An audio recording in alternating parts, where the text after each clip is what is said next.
بنی اسرائیل کے ایک شخص کا واقعہ لکھا ہے کہ بنی اسرائیل کا ایک ایسا شخص تھا جس کے کئی بچے تھے اور وہ عابد بھی تھا، یعنی عبادت بھی کرتا تھا۔ اسے تنگ دستی نے آ لیا، ہاتھ تنگ ہو گیا، رزق کی تنگی آ گئی۔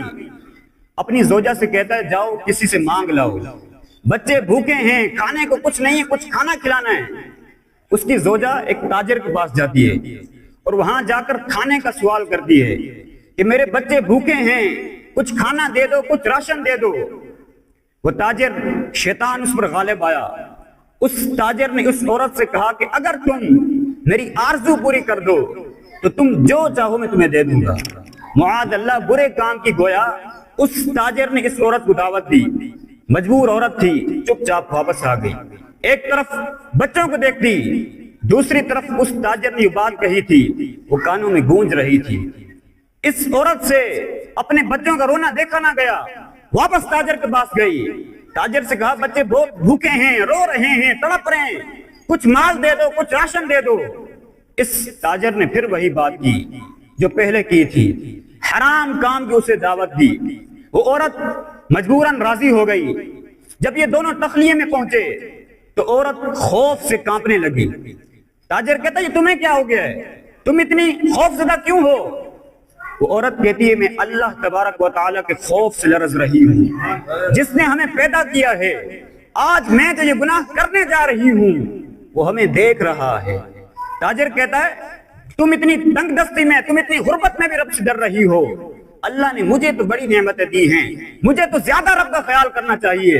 یہ کہہ کر اس نے عورت کو بہت سا مال دیا، عزت کے ساتھ رخصت کر دیا اور برے کام کی طرف توجہ نہ کی۔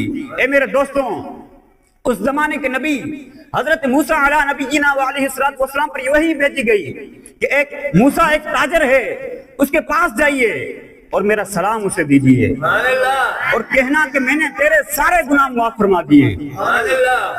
حضرت موسیٰ علیہ السلام اس تاجر کے پاس گئے اور کہا کہ تم نے کون سی بڑی نیکی کی ہے، تم نے کون سا ایسا نیک کام کیا ہے کہ اللہ نے تمہیں سلام پہنچانے کے لیے مجھے بھیجا ہے؟